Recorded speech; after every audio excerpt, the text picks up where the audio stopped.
Before we dive deeper into this story, I have one small request. Please subscribe, drop a like, comment, and hit that hype button to boost this channel so more people can discover these incredible Reddit stories. My name's Walter Hayes, I'm 70 years old, and I used to work as an engineer before I retired. My son Dan and his wife Lara just found what they called their dream home, a $600,000 mansion. Then, out of nowhere, they slid a mortgage application across the table with my name already printed on it. "You've saved enough, Gabe," Lara said, smiling like she was doing me a favor. "It's time to help your family." I looked at my only son, the boy I raised with my own hands, and I told him one word: no. That's when they decided to sue me. They took me to court for the entire $600,000, claiming I'd lost my mind and couldn't take care of myself. But in that courtroom, the judge saw right through their act, looked me dead in the eye, and asked one simple question that tore their story apart. Before I tell you what that question was and how everything unfolded, I'd love to know where you're watching from. Drop it in the comments. And if you believe family should mean respect, not what you can squeeze out of someone, go ahead and hit like and subscribe. The spring in my old coffee maker's filter basket had finally worn out. It was an ancient machine, the same one my Evelyn wife Alice used to grumble at every morning, but it still brewed a strong cup, and these days I'd rather fix something old than try to figure out something new. I was bending a bit of 18-gauge wire into a makeshift spring when the back door flew open without a knock. In my house, only one person barges in like that anymore. "We're here," Nicole's voice rang out, sharp and too loud for a quiet Tuesday morning. She swept into my small Oregon kitchen like she owned the place, full of perfume and bright colors, with Dan trailing behind her looking uncomfortable. She carried a bottle of fancy wine wrapped in a gold bow, something I couldn't even pronounce. "A little something for you, Gabe," she said cheerfully, setting it on my counter. I stared at it. Easy $80. "You know I don't drink, Nicole." "Oh, silly me," she laughed, that high-pitched sound that made my teeth ache. "I forgot Alice was the wine drinker, wasn't she? Well, you can save it for guests." Guests.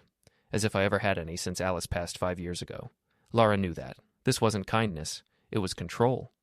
Her way of saying, "The old queen is gone. I'm running the show now." Matt, 42 but looking closer to 50, finally spoke. He always looked like he was barely keeping his head above water, eyes darting everywhere but mine. "How's the coffee maker, Dad?" "It'll live," I muttered, twisting the wire tighter. I didn't look up. Their visits were never casual. They were operations. "That's good," Lara said, stepping in front of my workbench and cutting off my light. "Because we have amazing news. Life-changing news." I put my pliers down. I knew that tone. Life-changing meant it would cost me something. Amazing meant she wanted something. "We found it, Gabe," she said, eyes wide with rehearsed excitement. "The perfect house?" I waited. Engineers don't react. We analyze. I've spent my whole career studying weak spots and broken systems, and my daughter-in-law Lara was the most unstable design I'd ever seen. Shiny on the outside, hollow on the inside. "It's on Claremont Hill," she went on, pulling out her phone to show me pictures. 4 bedrooms, 3-car garage, even a little guest house in the back. It's just perfect for us. "Sounds expensive," I said, wiping grease off my hands. "It's an investment, Dad," Dan jumped in quickly. "It's what we've always talked about. A place for the grandkids someday." I finally looked up at them. Married 10 years, no kids, just endless talk about their brand and their best life. Their best life always came with interest rates. "Well, son, congratulations," I said, turning back to my coffee maker. That should have been the end of it. "Ah," Lara said, voice like a blade through ice. "That's the other part of the news." She pulled a thick document from her designer bag, a bag that probably cost more than my monthly pension, and dropped it on my table, scattering screws. "We need you to sign this," she said, smiling like it was nothing. I sighed and picked it up. It was heavier than it looked. I wiped my glasses, expecting to see a co-signer form or maybe a loan request, something I could politely turn down. But what I saw froze me. It wasn't a co-signer agreement. It was a full mortgage application. $600,000. My house had been paid off for 3 decades. I lived comfortably on my pension and 401k. Not rich, but steady. I flipped the page and my stomach dropped. The applicant's name wasn't Matt's, it wasn't Nicole's, it was mine. Walter Hayes, typed neatly in the box labeled Primary Borrower. I rubbed my eyes, hoping it was a mistake, but it wasn't. They weren't asking for help. They were asking me to buy their house for them. The air in my kitchen suddenly felt thick. The old clock on the wall, the one Alice found at a flea market, ticked louder than usual. "I don't understand," I said quietly. Dan started pacing like a trapped animal. "Dad, it's just a formality," he said. "The bank prefers your credit. You're stable, retired, debt-free. It makes sense." Lara cut him off sharply. "Gabe, let's be adults here," she said, sitting down like a corporate negotiator. "You're 70. You're comfortable. Alice is gone. You're alone in this big house." I looked around at my 2-bedroom, 1,500-square-foot cottage. Hardly a mansion, just home. "You've saved enough," she pressed, her voice like gravel under tires. "You worked your whole life. What's the point of saving if you don't use it? It's time to help your family. Time to invest in us." Invest? There it was again. Alice and I invested 45 years into this family, this community, this boy who now couldn't even meet my eyes. We lived modestly so he wouldn't have to carry our burden someday. Now he wanted to trade that piece for his dream house. I looked down at the papers again. 30 years, $600,000. I'd be 100 before it was paid off. They weren't asking for an investment. They were asking for my entire future. "Matt," I said quietly. He stopped pacing. Slowly he met my eyes. Alice's eyes. Full of the same guilty look I'd seen when he was a kid, caught breaking something that didn't belong to him. "Did you read this?" I asked, tapping the papers. Lara thinks—" "I'm not asking what Lara thinks," I said, voice calm but sharp enough to cut the air. "I'm asking what you think. You're 42 years old. Do you think it's right to ask your 70-year-old father to sign away everything for a house you can't afford?" "It's not like that, Dad," he said weakly. "She just really wants this house. You don't understand how important it is to her." And that was it. The truth, clear as day. My son was gone. The man I raised had vanished, replaced by someone who valued his wife's comfort over his father's life. He was ready to throw me, his 70-year-old father, under the bus to please his wife's ambition. I folded the papers cleanly in half, the sound sharp and final, like a judge striking the gavel. I slid them back across the table until they stopped in front of Nicole. "No." The word hung heavy in the kitchen. The faucet dripped in the silence. Drip, drip. Nicole's painted face twisted through 3 expressions in seconds. First confusion, like she couldn't process what she'd heard, then shock, like I'd slapped her, and finally cold fury that turned her eyes to ice. "What?" she said tightly. "I said no," I repeated slowly, making sure each letter hit. Dan looked like he might throw up. "Dad, please, you can't just say no. We already paid the deposit. We told the realtor you were on board." "Deposit? With what money?" I asked, though I already knew the answer. My money. The same funds they'd been quietly leeching from me for years. "Then you'd better call that realtor," I said, turning toward the sink, "and tell him you lied." I rinsed my mug, the sound of running water filling the space. "If Lara wants that house so bad, you two can figure out how to pay for it." "You selfish old man," Lara screamed, her polite mask cracking apart. I turned slowly, drying my hands on a towel. "Get out of my house." "What?" I said, "Get out." Dan grabbed her arm, trying to pull her toward the door. "Nicole, come on, we're leaving." "No!" she snapped, jerking free and pointing a shaking finger at me. "You're just sitting on the money Alice left you, letting it rot. We're your family." "A real family doesn't ask their father to sign his life away," I said, stepping closer. Lara snatched up the papers. "You'll regret this, Gabe. I promise you this isn't over." "I'm sure it's not," I said, holding the back door open. They stormed out, the screen door slamming behind them, rattling the frame. Their car engine roared, tires spinning on the gravel until the sound faded into the distance.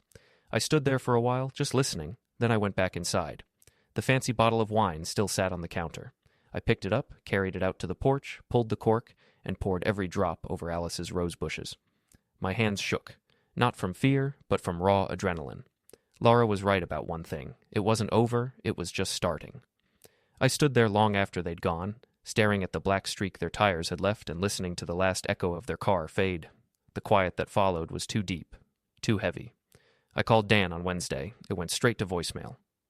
"Son," I said, my voice rough. "It's your father. We need to talk." No call back. I tried again Thursday. Straight to voicemail. This time I didn't leave a message. I'm 70. I've earned my pride. I won't beg my own son to speak to me. Part of me tried to excuse him, told myself he was ashamed, that he just needed time to cool off, that Lara was chewing him out. I wanted to believe the boy I'd raised was still in there somewhere. I wanted to believe blood mattered more than greed. I was wrong. On Friday, the truth arrived in my mailbox. The Oregon air was damp and cold as I shuffled down the gravel drive. My knees always ached in weather like this. I opened the creaky mailbox, junk mail, a flyer, and one thin envelope that made my gut tighten. Bank of America. I hadn't used them in 30 years. I tore it open right there. Dear Walter Hayes, we regret to inform you we cannot approve your application at this time. Application? I hadn't applied for anything. I read further. Your recent application for a $20,000 home equity line of credit has been declined due to suspicious activity and insufficient income verification. My hands started to tremble. Alone. Against my house, the one I paid off in 1997. The same house they just tried to use for their mortgage. This wasn't coincidence. It was Plan B. That silence from them all week wasn't guilt. It was strategy. The rage I'd felt earlier came back tenfold. This wasn't desperation anymore. It was theft. They'd gone home from my kitchen and tried to steal from me. They'd tried to use my name, my house, to grab what they wanted. The only reason it failed was because my pension wasn't big enough to match their lie. My fists clenched around the letter. The quiet hadn't been shame, it was calculation. I finally saw it clearly. I wasn't just dealing with an entitled son and a greedy wife. I was dealing with criminals. And they'd already made their next move. It was time for me to make mine. I turned back up the driveway, went straight to my phone, and dialed my bank's fraud department. I wasn't calling Matt. Not this time. I stood there on the gravel, the cold Oregon air biting at my skin, and punched in the 1-800 number printed on the letter. My thumb shook, not from fear, but from anger sharp enough to cut glass. The line clicked. Thank you for calling Bank of America's Fraud Protection Department, a robotic voice droned. I hate those systems. They're built to make you hang up. I slammed 0 until a real person picked up. Fraud Department, this is Susan. How can I help you? She said flatly. My name's Walter Hayes, I told her, keeping my voice steady. I just got a rejection letter for a $20,000 credit line I never applied for. I'm very sorry to hear that, sir, she said, slipping into her script. Let me pull up your file. Can I confirm your social? I recited the 9 numbers that define your entire life here, feeling dirty, even saying them. Thank you, Mr. Hayes. One moment. I heard her typing, the silence stretching so long I could hear my heartbeat. Then her tone changed, sharper, alert. Yes, I see the application here. It was submitted online at 7:42 p.m. this past Tuesday. Tuesday, the very night they'd stormed out of my kitchen. They hadn't even waited a day. They'd driven straight home and tried to rob me blind. The nerve of it, the sheer speed, stole my breath. Mr. Hayes? Susan's voice snapped me back. I'm here, I said, my tone rough as gravel. Tell me what information was used to file that application. Sir, I'm not allowed. Susan, I cut in, calm but firm. I'm the victim of identity theft. I need to know how deep this goes. What did they use? She hesitated. I understand. I'll mark your account for fraud. More typing. Okay. The application used your full name, Walter Elias Hayes, your correct date of birth, and your social security number. Of course, I muttered. But that's not all they'd need. There are always security questions. What about those? Mother's maiden name, she said after another pause. Keys clicked in the background. Yes, sir, the applicant answered it correctly. I closed my eyes. The world fell away. The wind in the pines, the faint hum of the highway. Gone. Mother's maiden name. I didn't even say goodbye. I just let the phone drop to my side. I'm an engineer, a man of order and logic. I shred my old bank statements, burn my tax returns, keep my retirement papers in a fireproof safe. I'm not careless. You don't find a man's mother's maiden name in junk mail. You don't stumble across it on a frank. It's something you have to know. And only one person besides me ever knew it. Matt. The memory hit me hard. Not 3 years ago, but 5. Right after Alice died, when I could barely function. Grief had hollowed me out. Dan sat right here at the same kitchen table, helping with insurance forms and taxes. Dad, this claim needs your mother's maiden name, he'd said gently. I was lost, so I told him. Kovac? Anna Kovac. He wrote it down, smiled. Got it, Dad. Don't worry, I'll take care of everything. And he had, just not in the way I imagined. He'd kept that name locked away like a weapon, waiting. 5 years later, he'd used it to rob me. That wasn't anger on Tuesday night. It was premeditated. He'd been ready for this, maybe planning it all along. The realization was like ice water in my veins. My son, the boy I raised, was gone, replaced by someone cold, calculating, a stranger in his skin. I looked around my house, my supposed sanctuary, and it suddenly felt exposed. I thought about Nicole's oversized purse, Matt's jittery behavior that day. I needed to know what they'd done here, what they'd taken. My legs moved before I knew it. I crossed the yard toward my neighbor's place. Martha Henderson, 80 years old, sharp as a tack, my eyes when I wasn't home. She was watering her flowers when I called out, "Agnes." She turned, her face softening with concern. "Gabe, you look pale. Come have some coffee." "No, Agnes," I said, gripping her fence rail. "I need to ask you something important." She set down her watering can. "Of course." "Tuesday morning, I was in Portland for a cardiology appointment. Did you see anyone come by my house while I was gone?" Her face shifted, uneasy. "Oh, Gabe, I didn't want to mention it. I thought you knew. I figured he was just helping." "Who, Agnes?" My chest tightened. "Matt," she said quietly. "And Nicole. They came about an hour after you left. I was right here trimming these bushes. Dan used his key. I almost waved, but Lara looked like she was in a hurry. They were there nearly an hour." The air went still. "When they left," I asked carefully, "were they carrying anything?" Martha frowned, thinking. "Yes. Lara had that big beige tote bag. Looked expensive. It was stuffed full, papers sticking out of the top. I remember thinking she must have been taking work home. Maybe I assumed they picked up your mail." Stuffed with papers, my throat tightened. "Thank you, Agnes," I whispered and turned away. "Gabe, are you all right?" she called, but I just lifted a trembling hand in response. My walk became a jog. I fumbled my keys, burst through my back door, heart pounding. I didn't go to the safe. That was too obvious. I went to my office nook, where Alice once sewed, and I handled our Frank S. I yanked open the bottom drawer of the filing cabinet. It slid smoothly, well-oiled, like everything I maintained, but inside, something was wrong. The files were out of order. Auto insurance, bank statements, house deed, medical, pension, filed behind taxes. Bank statements jammed up front. My system was flawless. This chaos wasn't mine. They'd been here. I dropped the folders on the floor, my hands trembling. Pension folder, empty. 401k folder, empty. Tax returns. Last 5 years, gone. I sank into my chair as it creaked under me. They hadn't just tried to steal my identity. They already had. They'd come into my home, my sacred space, and sifted through my life like scavengers. They took proof of my assets, every paper they could use to map my worth. The mortgage scheme wasn't Plan A. The fake credit line wasn't Plan B. This was a full-scale operation. They were building a profile, step by step, how much I had, where it was, and how to drain it. The house was just their first target.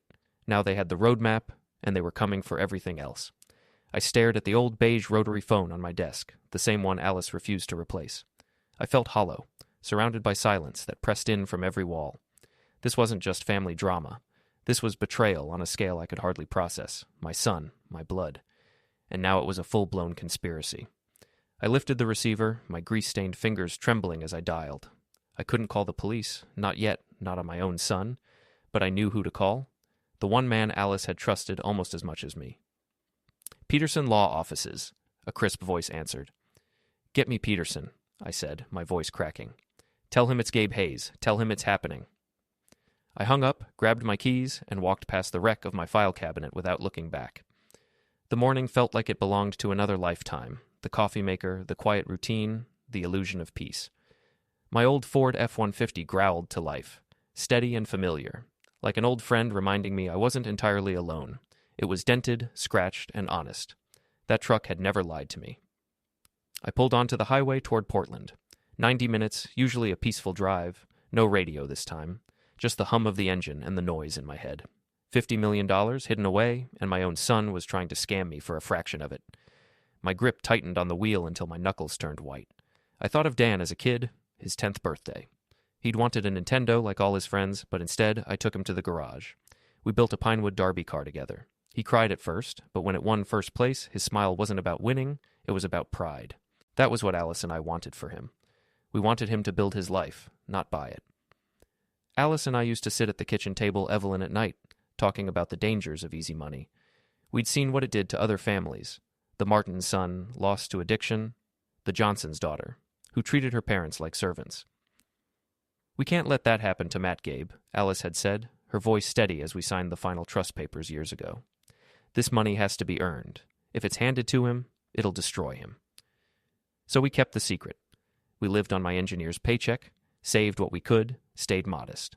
A small house, a sturdy truck, a simple, honest life. And all the while, the other life, the 50 million, waited in silence. As the gray skyline of Portland appeared, a wave of doubt hit me. Had we done this to him? By shielding him from the truth, had we created this hunger? Did he see me as some stubborn old fool clinging to scraps, never knowing I was guarding a fortune? I didn't know. I didn't know the man who went through my drawers or used his dead mother's insurance file to steal my mother's name. But I did know one thing. He was my son, and he'd declared war on me. I parked in the underground garage of Peterson Shaw and Associates, my mind still racing. I didn't have a plan, just the truth, and a $50 million problem. The lobby smelled like polished wood and new carpet. The young receptionist in a tailored blazer looked up, probably thinking I was lost. A 70-year-old man in a worn flannel, old jeans, and boots that had seen better years didn't fit the decor. "Walter Hayes for Mr. Peterson," I said quietly. Her eyes flickered in surprise. She typed something, then straightened. "Yes, of course, Mr. Hayes. He's expecting you. This way, sir." Her tone shifted instantly, formality replacing doubt. Peterson must have left strict instructions about my name. I followed her down long beige halls lined with abstract art until she opened the door to a corner office overlooking the whole city. Behind a desk big enough to land a plane sat Harold Peterson. He was my age, but looked like he'd been carved from stone, sharp suit, silver hair, and a brain that never dulled. We'd been friends since college, long before success, long before money, the only man alive who knew the full story. "Gabe," he said, rising to shake my hand. His grip was firm, but his face shifted as soon as he saw mine. "You look awful. What happened?" I didn't speak. I reached into my jacket, pulled out the crumpled mortgage document and the rejection letter from the bank, and laid them on his perfect mahogany desk. The smudge from my thumb stood out like a stain on something sacred. Peterson slipped on his glasses, read the papers silently. His jaw tightened as his eyes tracked the figures. The 600,000, my name, the missing signature. Then the smaller letter, the $20,000 credit line denial. When he finished, he looked up. No shock, no confusion, just deep, weary sadness. "So," he said quietly, "it's begun." He took off his glasses, rubbing his temples. "I was afraid this day would come. I hoped Dan would grow up before it did." "He found a way, all right," I said, my voice heavy. "He broke into my files, used his mother's death to steal my mother's name. He's been planning this." Peterson nodded slowly. "They always get desperate, Gabe. The children always do." He stood, walked to a framed painting on the back wall, and swung it aside. Behind it was a massive fireproof safe. He spun the dial with practiced ease, the metal clicks echoing like a countdown. When the door opened, it wasn't cash that waited. It was rows of thick blue ledgers. He pulled one out, set it beside the fraudulent mortgage. The gold lettering gleamed under the office lights. The Hayes Alice Trust. Peterson placed a hand on it. "Alice was brilliant," he said quietly. "She knew this could happen. She built in safeguards, something she called the character clause." He looked at me, steady and grave. "The question is, Gabe, are you ready to use it?" I stared at the ledger, unable to speak. The embossed letters caught the light like a name carved into stone. Alice had known. She always knew. She knew me. She knew our son. Let me explain something Dan never did, something nobody in our little Oregon town ever suspected. To them, I'm just old Gabe Hayes, the retired engineer who tinkers with broken machines and lives on his pension. But the truth is worth $50 million, and it's about to decide everything. That was the lie, or rather, the story Alice and I built to protect the truth. You see, I wasn't just an engineer, I was a damn good one. Back in the early 80s, long before the plant job, I worked out of my garage, chasing one impossible problem: high-temperature friction in turbine engines. And I cracked it. I created a new alloy, a ceramic metal composite that could survive heat that would melt steel. It was light, self-lubricating, almost indestructible. I patented it. Hayes Alloy 7B. I figured I might sell it for a few $1,000s, maybe enough to buy Alice a new car. Instead, a global defense contractor showed up at my door. They didn't just buy the patent, they bought my silence, my future, and in a way, my life. They use that alloy in everything now. jet engines, medical implants, oil rigs at the bottom of the sea. I still remember the night Alice and I sat at our kitchen table, staring at the check. It had so many zeros, I thought it was a misprint. $50 million. We didn't sleep for 3 days, we just talked. We could have bought a mansion in Beverly Hills, we could have bought our own island, we could have lived like the very people we both hated. But Alice, she was the smart one. She put her hand on mine and said, "Gabe, this isn't money, it's poison. It'll ruin Dan if we let it. We can't tell him until he's ready, until he's earned it." So, we did what she said. We called Peterson, we created the Hayes-Alice Trust, we made it irrevocable, buried it deep inside investments so secure it would quietly grow in the dark, while we lived like normal people. I took a stable job at the aerospace plant. We lived on my salary, we drove Fords, paid for Matt's college with savings bonds, and pretended to be ordinary. A quiet, honest life. Now that same son and his wife had torn through my office, stolen my pension statements, my 401k files, my tax returns, thinking they'd struck gold. They were fighting over bait. They were clawing at the small decoy funds while the $50 million fortune sat untouched beneath their feet. And they had no clue. Peterson flipped open the heavy blue ledger and tapped the page. "Here it is," he said, reading aloud. Section 4. Article B. The Alice Hayes Character Clause. The assets of this trust are designated primarily for the benefit of any and all grandchildren of the creators. The primary beneficiary, Matthew Hayes, he stopped and looked up at me, may only assume a managerial role as executor of the trust upon demonstrating the highest standard of financial responsibility and moral character. I just stared at him. Highest moral character. Peterson shut the ledger with a heavy thud. "Your son, Gabe," he said quietly, "has just proven himself legally and morally unfit to ever touch that $50 million. In trying to steal a few $100,000, he's locked himself out forever." The irony burned like acid. By trying to rob me, he'd destroyed his own inheritance. He'd failed the one test Alice designed to protect him from himself. "So what do we do?" I asked, my voice low and hard. "We do nothing," Peterson replied. "They've already committed fraud and identity theft. They think they're winning. Let them play their hand. We'll wait." I nodded and left. The drive home was long and silent. The rage had cooled into something dense and cold. I had lost my son.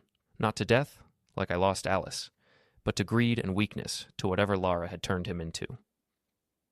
When I pulled into the gravel drive, night had already swallowed the house. The porch light was off, but someone was standing there, just a dark figure near the door. My heart lurched. For a second, I thought it was Matt. Then the man stepped into the light, a stranger in a cheap suit, holding a stack of papers. "Walter Hayes," he called, monotone. "Yes." He handed me one page. "You've been served." I looked down at the papers glowing white in the dark. My son and his wife weren't done stealing. They were suing. The man turned and walked away, his shoes crunching on the gravel until the night swallowed him. The papers were still warm from his hand. I stood there under the weak porch bulb, surrounded by the smell of damp pine, staring at the summons. State of Oregon, County of Clackamas, Lara Hayes and Matthew Hayes, plaintiffs versus Walter Hayes, defendant, my own son suing me. My hands that had built engines and fixed machines, shook as I flipped through the pages. Seek monetary damages in the amount of $600,000. The price of the house? They were suing me for the house I refused to buy. I almost laughed. It was the perfect next move in their twisted little game. But then I saw the next line, and the laughter died. Furthermore, petition this court for an emergency hearing to establish a conservatorship over the person and estate of Walter Hayes, citing advanced age and cognitive impairment. The words hit like a hammer. They weren't just after my money, they were after me. They wanted control of my life. I stumbled to the porch swing and sat down hard, the chains groaning. I kept reading, my stomach turning as Nicole's sworn statement unspooled lie after lie. I, Lara Hayes, being of sound mind, do swear that my father-in-law, Walter Hayes, did on numerous occasions, including but not limited to Thanksgiving 2023 and Christmas 2024, promise to buy us a home as a family asset. Thanksgiving. I remembered it clearly. I told Dan to start his own 401k, not rely on mine. Her statement went on. Relying on this repeated promise, my husband and I made irreversible financial decisions. I left my job to prepare for our new home, and we placed a substantial non-refundable deposit based on his word. There it was. The hook.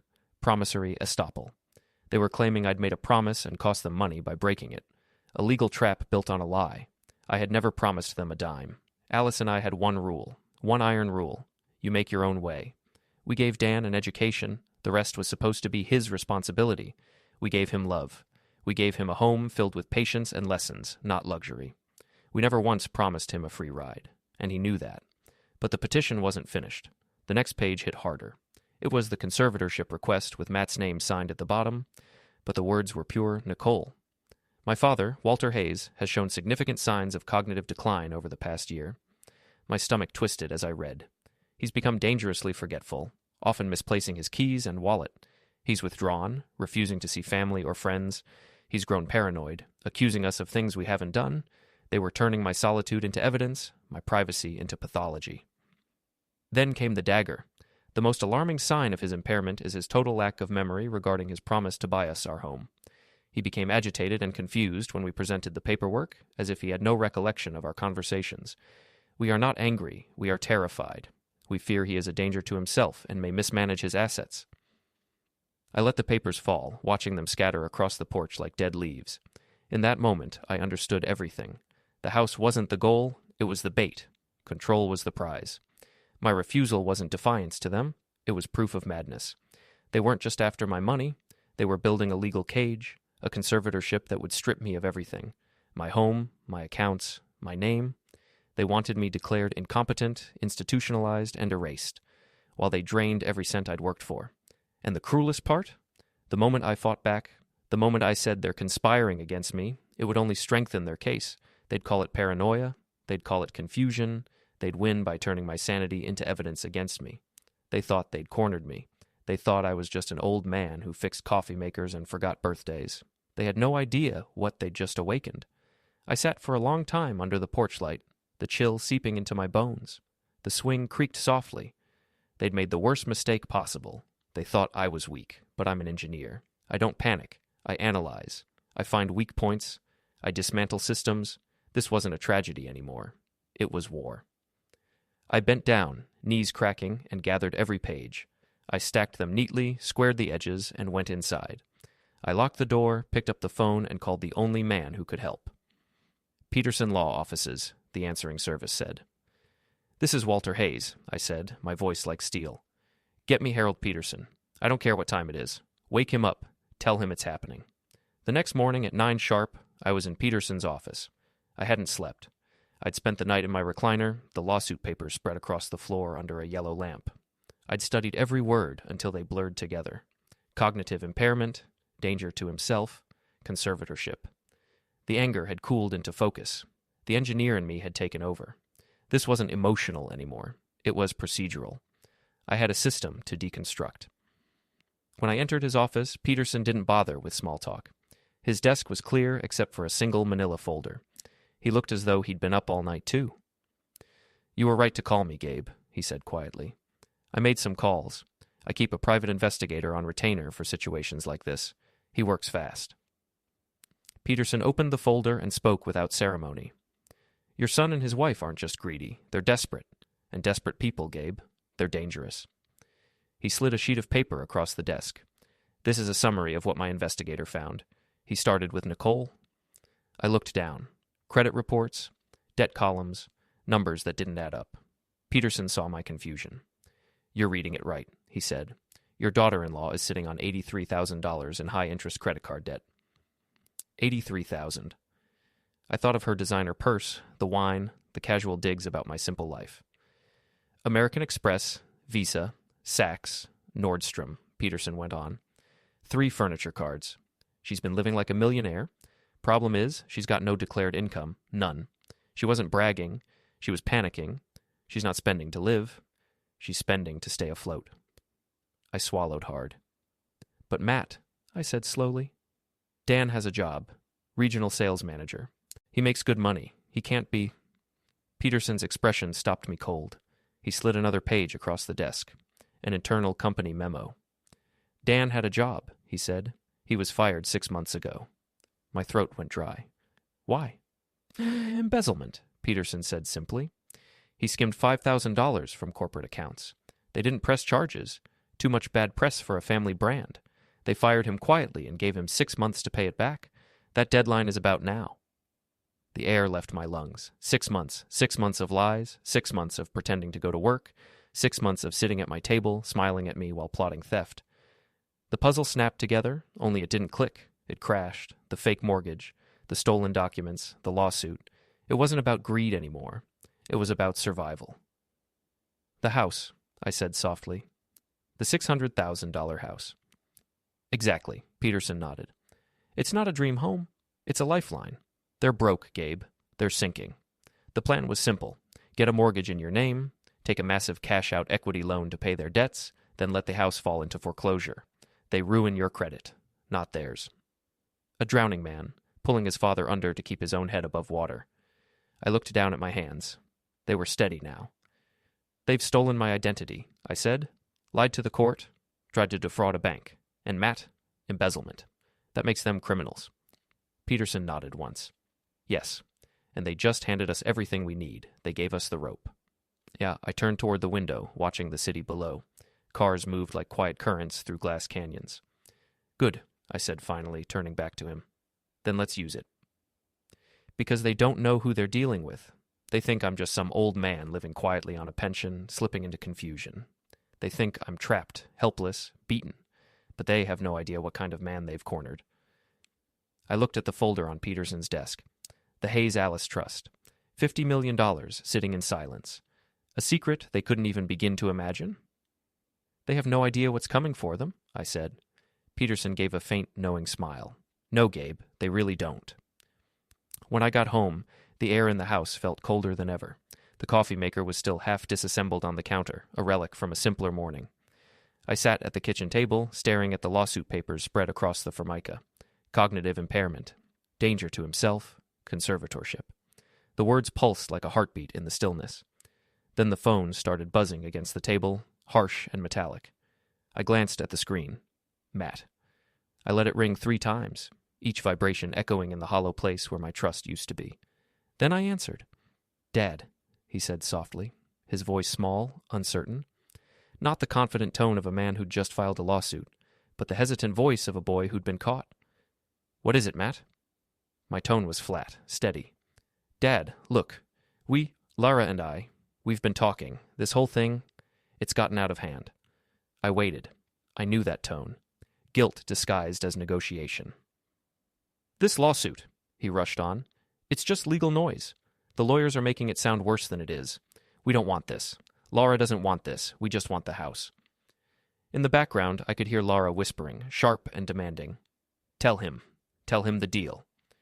"Look, Dad," Dan continued, his voice growing more rehearsed. "We can make it all go away right now. We'll call the lawyers, drop everything. The lawsuit, the conservatorship, all of it. We just need you to sign the mortgage papers, that's all, then everything goes back to normal." I almost laughed, a dry, humorless sound that caught in my throat. The sheer arrogance of it. They thought they could accuse me of being mentally incompetent, file to have me declared unfit, and then treat it like a bargaining chip. They thought they could kidnap my dignity and sell it back for $600,000. They weren't negotiating. They were extorting me, and I was the hostage. As he spoke, a memory rose up from decades ago. Dan, at 10 years old, standing in his room with tears in his eyes. I'd noticed $20 missing from my wallet that morning. I knew it was him. I confronted him. He lied, cried, denied. Maybe it fell out, Dad. I was ready to forgive him, to move on. But Alice, she didn't budge. She'd picked up the empty wallet and walked into his room. She didn't shout. She just waited, still and patient, until he broke. He reached under his mattress, pulled out the crumpled Frank Bay, sobbing. "I just wanted the new video game. Everyone else has one." Alice didn't soften. Her voice was calm, absolute. "You'll pay it back. You'll mow Mrs. Henderson's lawn, wash my car, stack the firewood. You'll earn $20 and give it back to your father. We don't raise thieves in this house." 3 weeks later, blisters on his hands, he handed me that same wrinkled Frank, crying again. But this time, they were different tears. He'd earned it. He was proud. Alice had taught him the value of integrity. She'd been the steel in this house. And after she died, that steel went with her. I'd become the soft one, the fixer, the comforter, the man who mistook mercy for love. I'd bailed him out of debt, co-signed his apartment, paid for his wedding. I thought I was helping him. But I wasn't. I was feeding the flaw Alice had spent years trying to correct. The truth hit me like a weight. I hadn't just lost my wife 5 years ago. I'd lost my son, too. I just hadn't seen it until now. Dad? Matt's voice trembled through the line. You there? Did you hear me? It's a good deal. We'll drop everything. Everyone wins. I could almost feel Alice's presence beside me, calm, firm, resolute. I finally understood what she would have done. She would have made him face the consequences. My softness had been the disease. It was time for the cure. No, I said quietly. What? Dad, come on. This is fair. We're offering... No, I said again, louder this time. My voice wasn't weak. It wasn't the voice of a grieving widower. It was the voice of a man who'd built things to last. The voice of Walter Hayes, the engineer. You filed a lawsuit, Matt, I said coldly. You signed papers saying your father's insane. You accused me of being paranoid and unfit to handle my own life. Dad, that was just legal talk, he blurted. It didn't mean anything. It meant everything, I said. You put it before a judge. You wanted the court's opinion. Now you'll get it. Dad, please, don't do this. We can fix it. I'll see you in court, son. I hung up. The words burned as they left my mouth, bitter and final. I looked around the kitchen. The lawsuit papers, the investigator's report, the empty house. The war had begun. And this time, I was ready. But I needed air. I needed something that felt normal. The house was a crime scene now, and my truck felt like a cell. So I drove to the Roundup Cafe, the little diner on Main Street where Alice and I had breakfast every Friday for 30 years. Booth number 4, by the window, our booth. After she died, I kept coming. Same seat, same order. It was routine, comfort, a tiny ritual that made me feel human. The bell over the door jingled when I walked in, and the entire cafe went silent. Not a pause, a stop. Forks froze midair. Conversations cut off mid-word, the kind of silence that falls when a cop enters a bad bar or a ghost walks into church. Brenda, the owner, stood behind the counter. Normally she'd smile, call out, "Hey, Gabe, the usual?" But when she saw me, her expression hardened. She looked down, pretending to clean a spotless counter. I felt a chill run through me. I walked toward booth 4.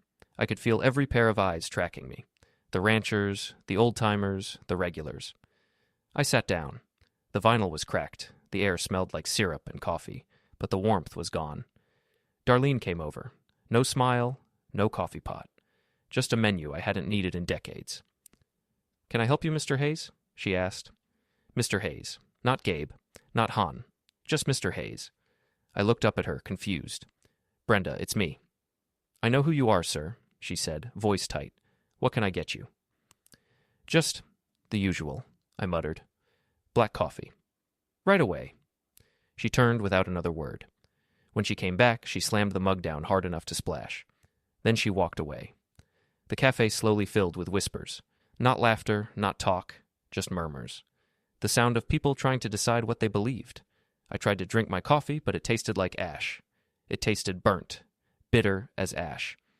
I picked up the local paper, but I couldn't read a single word. My ears were tuned to the low hum of voices around me. "Suing his own son," someone whispered behind me. No, that was wrong. They were suing me. "Poor Nicole," another woman said at the counter. She looked devastated, said they're just trying to help him. Darlene said he promised them a house, $600,000, and now he's claiming he doesn't remember. Just forgot, like it was nothing. It's the confusion. That's what I heard. Sad, really. He was such a nice man once. Confusion. Forgot. Sad. The words from their lawsuit echoed through the diner, dressed up now as gossip. My gut twisted. This wasn't random chatter. This was Nicole. She'd been here. I could see her sitting on that same stool, weeping into a napkin, selling her performance like a seasoned actress, crying crocodile tears about her poor, confused father-in-law and his fragile mind. She wasn't just fighting me in court. She was fighting me here, in the town I'd lived in for 40 years. She was poisoning the well, making sure that when I finally fought back, everyone would already believe I was crazy.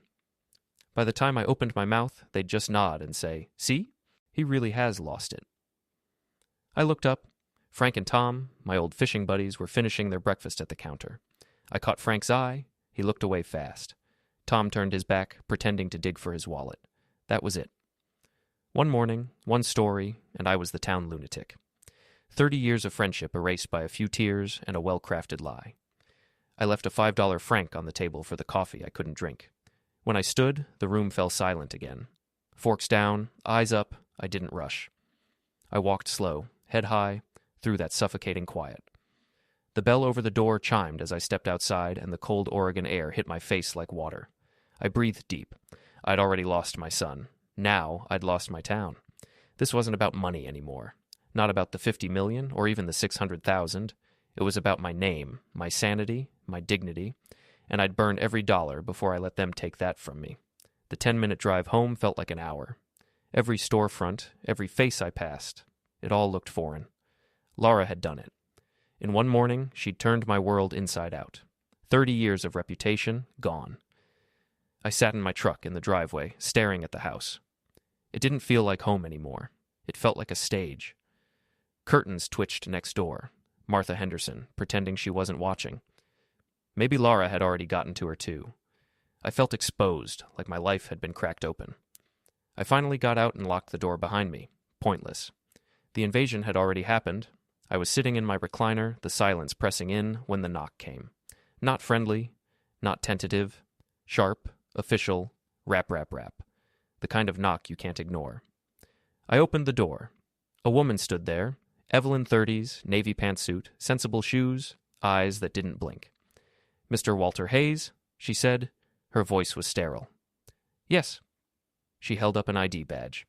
"I'm Ms. Evans, Adult Protective Services." The words froze in the air. Adult Protective Services. My stomach turned to stone. Lara hadn't stopped at gossip. She'd gone to the government. "May I come in, Mr. Hayes?" she asked, but it wasn't a question. I stepped aside. She entered like a health inspector, eyes scanning every surface. Not a glance at the photos on the wall or the model ship on the shelf, just the dust, the clutter, the signs of supposed decline. She sat at my kitchen table, the same table where this all began, and set her clipboard down like a weapon.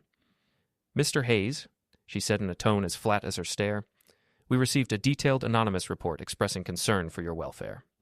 I almost laughed. Anonymous. I could hear Nicole's voice dripping from that word. "The report alleges severe self-neglect, social isolation, and signs of increasing paranoia." Paranoia. That word again, straight from the affidavit. "I'm fine," I said. My voice sounded like gravel. "That's what we're here to determine," Ms. Clark replied, clicking her pen. "I just need to ask a few routine questions. This is for your own protection, sir." The humiliation hit like a weight. This woman, half my age, had come to decide if I could live in my own home, all because my son and his wife had fed her lies. "What did you have for breakfast, Mr. Hayes?" she asked. "What?" "Your breakfast," she repeated. "The report says you aren't eating properly." I thought back. The broken coffee maker, the diner, the untouched cup. "I had coffee," I said. "I wasn't hungry." Her pen scratched the paper. "Not eating properly." "Are you taking your prescribed medications?" she asked. I lifted my hand. "1 pill, blood pressure. Haven't missed a dose in 10 years. More scribbling. The report also notes confusion and forgetfulness. Are you aware of what day it is? Friday. The month? October. And the year? 2025. Who is the president? I gave her the name. My face burned. I'd spent my life designing fuel systems for aerospace, managing million-dollar budgets, and now some bureaucrat was testing me like a dementia patient. "Thank you," she said with fake warmth, jotting more notes. "The report also mentions paranoia, that you believe your family is conspiring against you. Do you often feel people are watching or plotting against you?" And there it was, the trap, polished and perfect. How could I answer? If I said no, I'd be lying. If I said yes, I'd prove their point. The truth sounded insane when filtered through a stranger's clipboard. Every word of truth would become evidence of madness. I looked at her. She wasn't cruel, just mechanical. Another cog in a machine powered by lies. I took a breath. "Ms. Evans," I said quietly, "I'm a private man. I believe my privacy has been violated, but I'm not paranoid." She wrote something down. "I understand," she said. "Now, I'll just take a quick look around to verify your living conditions. Standard procedure." She stood before I could respond. I followed like a shadow in my own home. She checked my refrigerator. "Not much food," she said. "I live alone," I answered. "I shop every few days. Eggs, milk, vegetables. Nothing goes to waste." She didn't respond. She just wrote. Then the bathroom, my bathroom. She opened the medicine cabinet, cataloging my pills, my razor, my deodorant, evaluating my sanity by the state of my toothpaste. Then she went to my bedroom. The bed was unmade. I hadn't had the heart to make it. Not since the lawsuit. Not since everything fell apart. I hadn't seen the point. What was the point of making a bed in a house that didn't feel like mine anymore? She jotted something down. Unkempt sleeping area. That phrase broke something inside me. I didn't shout. I didn't even move. But the memory hit like a hammer. This room. This exact room. This was where Alice spent her last 5 years. This was where I set up the hospice bed, where I kept the whiteboard listing her medications every 2 hours, day and night. This was the room I kept spotless. I learned how to change IV bags, measure morphine doses, monitor her breathing. I sat in that corner chair holding her hand through 5 years of fading light. I had kept her alive, safe, and dignified. And now, the son I'd raised while doing all that had sent a stranger into this sacred space to inspect me like I was a child. She looked around and wrote unkempt sleeping area. That was my reward. The rage that filled me wasn't hot. It was clean, pure, surgical. It didn't burn. It crystallized. Miss Clark finally closed her clipboard and faced me. "Mr. Hayes," she said, her voice flat again, "the report from your family is detailed. While you seem coherent, there's a significant discrepancy between their claims and your presentation." "There's a discrepancy because they're lying," I said, every word trembling with restrained fury. "That's one possibility," she said evenly. "The other is that you may be suffering from anosognosia, a condition where an individual is unaware of their own cognitive decline." Anosognosia. A neat clinical word for crazy. "Your family has filed a petition for conservatorship," she continued. "My report will be added to the case. Given the conflicting information, I'm required to recommend a full independent cognitive and psychiatric evaluation." She expected me to fight, to shout, to slam my fist on the table, to prove them right. But I didn't. I took a slow breath, straightened my shirt, and said, "Good." She blinked. "Good?" "Yes," I said, looking her square in the eye. "Set it up. Give me the hardest, most invasive, most thorough test you've got. I have nothing to hide." Her composure cracked for the first time. She looked confused. "My family wanted a fight," I said, walking to the door and holding it open for her. "They've been throwing punches from the dark. I can't wait to face them in the light." She left without another word. The silence that followed wasn't peaceful. It was the silence of a man who'd been searched, measured, and found wanting by strangers in his own home. I looked back into the bedroom, the unmade bed, the note still echoing in my head, unkempt sleeping area. I felt the engineer's kind of anger. Cold, precise, focused. The evaluation was scheduled for Monday. 3 hours of thinly veiled insult disguised as medicine. The psychologist was younger than my son, soft-spoken, with that false calm professionals use when they think they're handling a broken thing. "Can you draw a clock, Mr. Hayes? Set the hands to 10:11. I drew the clock. "I'll give you 5 words," he said. "Person, woman, man, camera, TV. Remember them." I nodded. "Now subtract 7 from 100 until I say stop." I did, cleanly, without hesitation. I played their game, every condescending test they had. 15 minutes later, he asked for the words again. I gave them back, every single one. At the end, he looked at his clipboard, then at me. He actually sighed. "Well, Mr. Hayes," he said, almost disappointed, "your cognitive function is perfectly normal. In fact, your recall and reasoning are in the 99th percentile for your age. You're sharper than most 50-year-olds I see." 2 days later, the Adult Protective Services case was officially closed. No findings of impairment. Case dismissed. I thought, foolishly, that it was over, that they'd see the report, feel shame, and back down. But shame isn't something they feel. They took the report and turned it into a weapon. The call came a week later. Peterson's voice was harder than I'd ever heard it. "Gabe, they're not backing off." "What?" "John, the APS case cleared me. I passed every test. It's done." "No," he said flatly. "That's the trick. They filed a new motion this morning, and they attached the APS report as evidence." "But the report cleared me," I said. "Gabe," Peterson sighed. "They didn't attach that part. They attached the initial complaint, the one that calls you paranoid and recommends an evaluation. They're pretending the accusation is the conclusion." I sank into my chair. "They're using their own slander as proof," I whispered. "Exactly," Peterson said. "They're building a picture. Your Honor, we're not alone in our concern. Even APS had to get involved. He's paranoid. He's unstable. Every outburst, every moment of anger, they'll twist it into confirmation." I looked out the window. Martha Henderson was checking her mail. She didn't look at my house. The poison had spread. "So what now, John?" I asked, my voice quiet. For the first time, I felt old. Truly old. But Peterson's tone sharpened. "We're ready, Gabe," he said. "For what?" "The reports came in," he said. "Everything we pulled, Matt's termination for embezzlement, Nicole's $83,000 in debt, their bankruptcy filings. They're exposed, Gabe." I stood up. My knees didn't feel weak anymore. "They've made their case," Peterson said, and I could hear the satisfaction under his calm.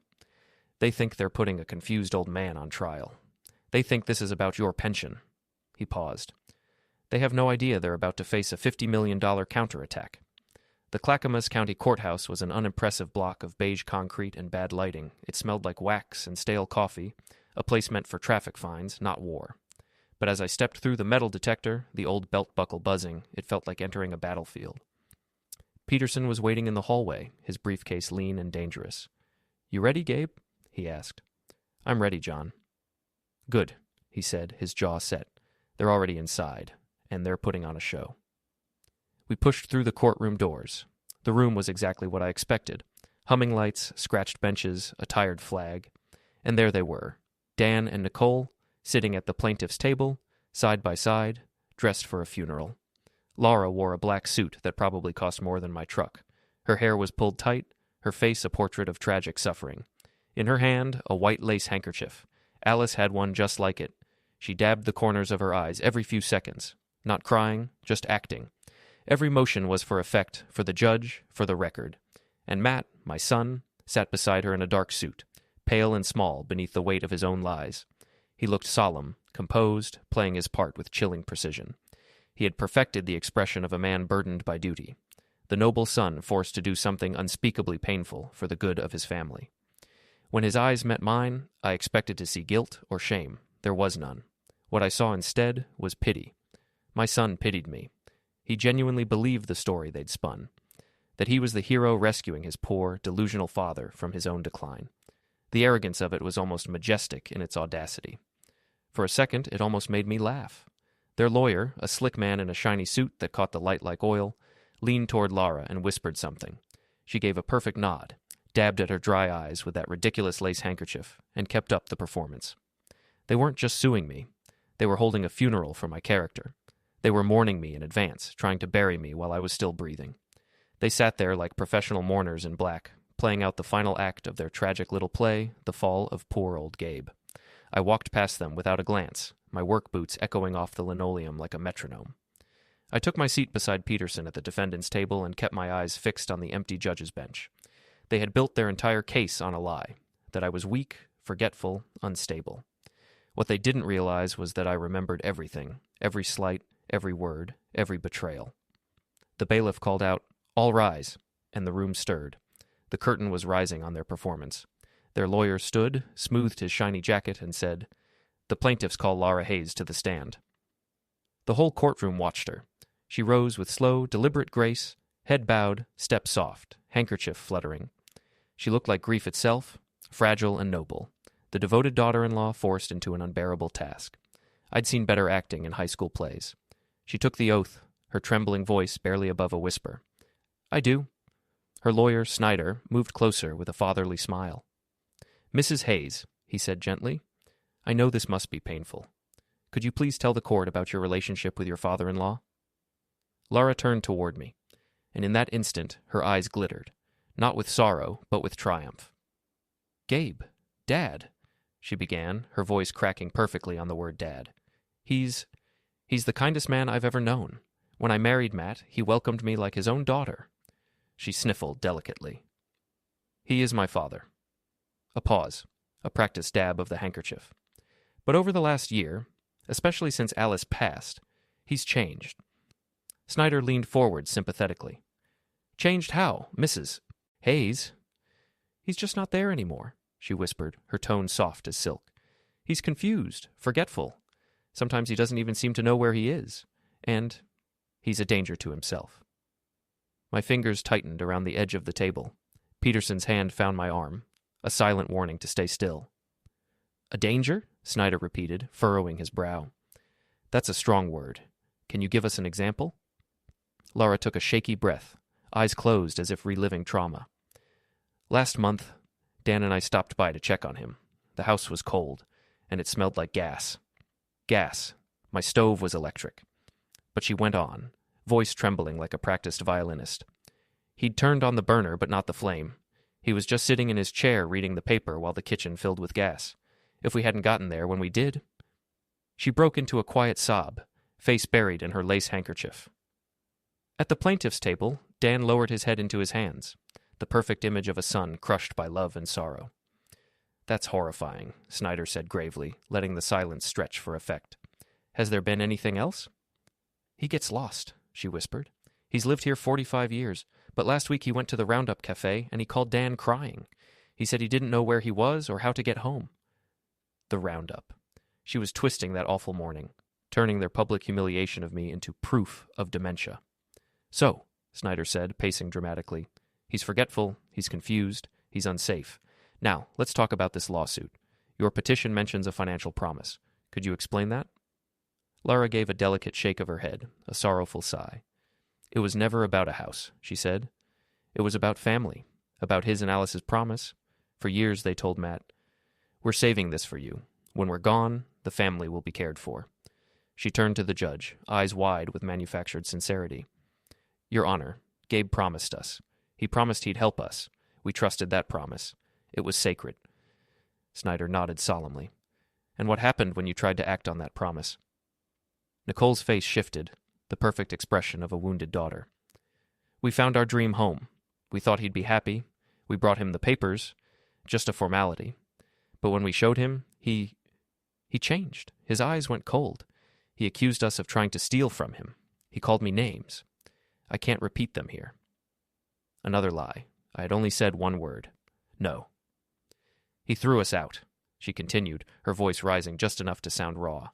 "He screamed. He was violent." She paused, trembling. "That's when we realized the man we loved was gone, replaced by someone angry, paranoid, unpredictable. She'd done it. She'd built the perfect monster, a dangerous, delusional old man."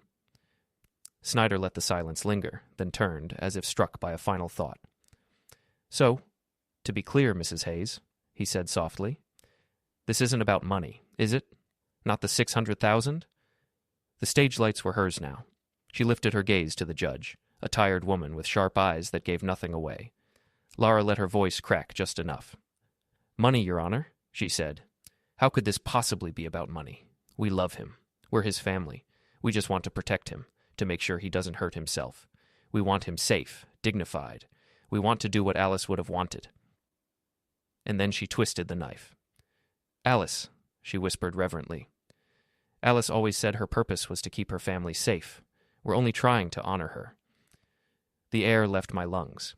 She had dragged Alice into this, my wife's memory, her words, her love, twisting them into justification for her greed. She had turned my dead wife into her witness. I heard someone sniffle behind me. Someone believed her. I looked at Matt.